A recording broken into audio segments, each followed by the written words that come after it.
My name is Brian Xaba. I work as a director of the Luthuli Museum. The Luthuli Museum, as you know, is located in Crowdville, in KwaDukuza municipality, within the KwaDukuza municipality, and in KwaZulu-Natal. The location of the museum is actually at the actual home of Ntate Chief Albert Luthuli. And then it's at the house was built in 1927.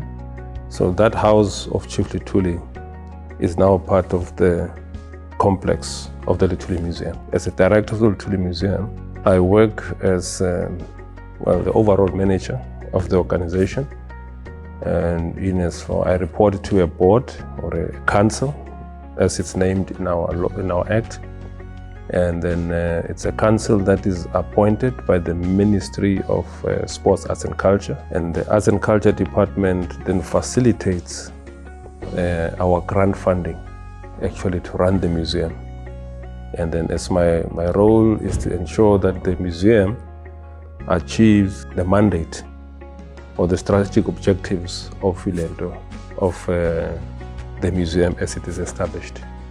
Well, initially it was declared in 2012, actually through SAHRA, and part of its declaration was declared and gazetted with other graves of leaders of our liberation struggle. I think I can think of Ntate Nangalibale Ludube, etc. So the grave was declared at that point in time in 2012 by SAHRA. But also what happened that in 2017, again through SAHRA, the grave was upgraded. And then SAHRA facilitated the upgrading of the grave, because the grave before was actually separate. So the grave on Ntate Luthuli was on the one side, and his wife, Nokukanya Luthuli, was on the other side. They were separate graves, but they are buried next to each other. So with SAHRA actually then intervening in 2017, it was when also one of the commemorations of the passing of Ntate Luthuli, SAHRA embarked on a project to actually then to combine the graves, of course with the support and the consultation with the family of Ntate Luthuli. And then they actually then made the grave as one, and then so that they actually basically, so when we commemorate and remember, we come to the grave, we now actually see them as two people. And then Ntate Luthuli and Nokukanya. So that was in 2017 when that whole actually then upgrade was unveiled. And again, if I may say this, because SAHRA, in consideration that actually the grave is located at the gravesite of the Congregational Church of South Africa, UCCSA, which is where we are doing this interview here. And the church itself, this building has got a history of its own, because this is where actually the whole history of Crowdville actually grew from. So now, in as far as then the church being a congregational property, and then also the grave being a place of respect, now again working with SAHRA, then an idea came where actually then, and with agreement with the family, a replica of the grave was also integrated into another memorial on just near the church outside, which actually will allow for people to come in, not to come into the church itself, but they can actually go and visit the memorial integrated with the replica of the grave. So that was basically that partnership that we had between the Luthuli Museum and the National Department of Sports, Arts and Culture, and then led by SAHRA. And then as you'll see, the grave is upgraded with the one that is meant for the public in general. It was through that partnership and collaboration in 2017. And this upgrade that you see and outside was unveiled by the former president, Ntate Jacob Zuma. And then he also unveiled the memorial outside that actually stands here today. Chief Albert Luthuli, or Inkosi Albert Luthuli, as you know, was born in 1898. And then he was born in a place called Bulawayo, in Solusi mission. So that's where Luthuli was born. But then when the father died, eventually him and his other brother and the mother, they came back home, where to the Union of South Africa then. They came back to South Africa, and then coming back, he grew up here around, he continued his life here around Groundville, and then he also went to primary school around here, and then he also went to further education in Edendale, basically in Maritzburg, and then he went to a place called Blaubosch, where he was a teacher. He studied as a teacher himself. He was an educator. He went to Blaubosch, where he spent about 2 years, where he was a teacher and a principal in a small school there. Then from there on, he then went actually to Adams College. He also had studied in Adams College, and he also had a short period studying education in Ohlang, the school that was actually established by Ntate Langalibale Luthuli. So that was basically then him during his schooling years. But he spent a bigger part of his growing life for 15 years, I think, plus minus 15 years in Adams College, where he actually became an educator and a teacher there. And then that is where he also met his wife, Menewukanya Luthuli. And then there in Adams, and then he was also involved in activities around Adams, during Adams, and even outside Adams. And then he was involved in the teacher association around that time. So he was part of his activism. And then, but apart from his public life, and he was also active within his church. Remember, Luthuli was actually, from his family line, he was a deeply Christian person. His exposure was more to the congregational church, kind of like basically Christianity. But also remember, around that time, then his activism eventually branched out to political activism, when he actually then joined the Natal African National Congress in 1949. Politically, he was also basically encouraged because people saw a sense of leadership in him. 52, then he became the President General of the African National Congress. And then that is when his political life basically started to also take shape. Part of his other life, he became a chief of Groundville. So in 1936, he actually assumed his leadership role after he was invited a number of times by the congregation or the people here in Groundville.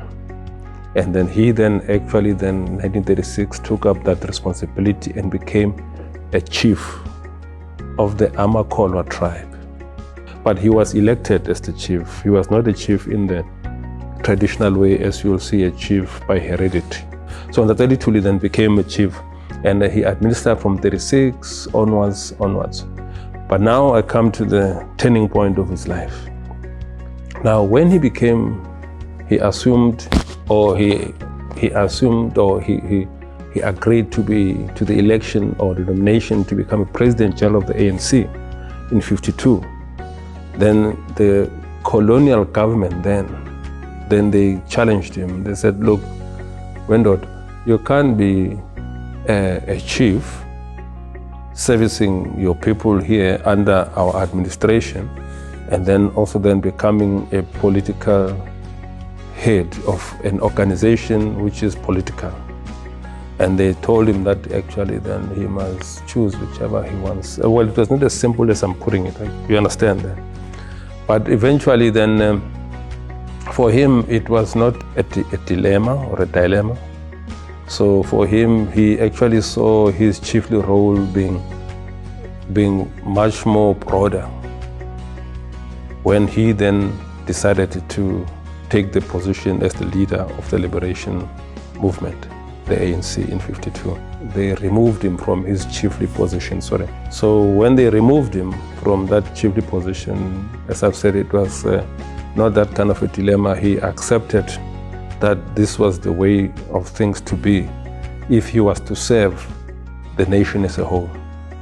But anyway, he joined then actually then the ANC, but then at that point there was the campaign.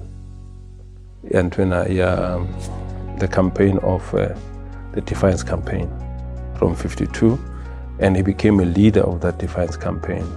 And he got it, he joined it as it was also taking off, and he led it. He didn't say, hey, why am I taking over something that actually then I was not part of establishing? But when he became aware, he became the President General, he led from that point forward.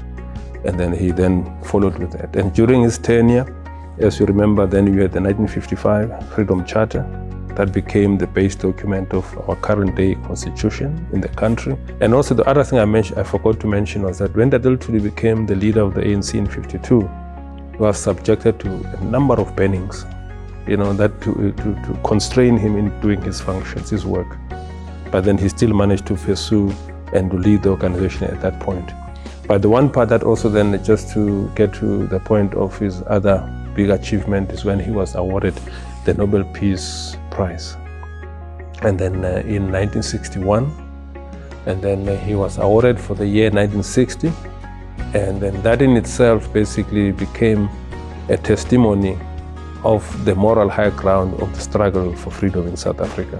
And then in as far as the approach in terms of freeing Black people going forward. Well, to preserve the history that is here and also the legacy of Chief Luthuli, yes, there are a number of programs that the museum, they have started a long time ago. They've become annual programs, like the Albert Luthuli, the Chief Albert Luthuli Memorial Lecture. It happens every year. It started off in 2004 when the museum was established, when his house became a museum in 2004. So that lecture has been going on for all that time. So the speakers, they come and deliver talks on the chief. Then we also have got the children's holiday programs that run for that duration of when the schools are closed. Then we will have universities, and then in as far as actually institutions of higher learning in terms of students. Then we'll also be doing dialogues, and then we'll also have exchange programs as it is. Then also on partnership programs, we've got partnership programs we do with the Robben Island Museum, and then with Nelson Mandela Museum. And then we have outreach programs that we do in terms of to visiting certain schools, basically in the rural areas, and then to promote the concept of a museum. And then so that we get youngsters to know what a museum is, and when they come to museums, what they must do at the museum. As you know, SAHRA actually, there is SAHRA as SAHRA, but then you've got your provincial heritage agencies. Ours here in KwaZulu-Natal is called AMAFA.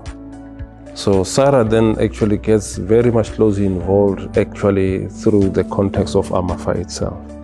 And then, as you know, the house of Luthuli is a historic house. It's older than 60 years. So SAHRA comes on board, and then they are helping us. Actually, currently is going under renovation. So SAHRA is working with us. They've come here and inspected the house. They are officers. They've also brought in their council. They visited the house. So they've helped us also they oversee some of the work that we are doing so that we actually remain compliant. So they help us in that space. So we haven't finished the house as it is. And so they've even undertaken to help us to develop a conservation management plan for the house itself. The biggest challenges, I think like any other site, especially a built environment site, is maintenance. Because maintenance comes in, firstly, requires funding, and it also requires the right skill to do it. Now, and on the maintenance front, and also remember also, and the buildings, even though they are heritage site buildings, take for example the house of Luthuli. Us as the Luthuli Museum, those buildings there, we are merely custodians, but the buildings are owned by Public Works. So there is an intergovernmental relationship that also then needs to be managed there. You see, and these are not challenges that are surmountable.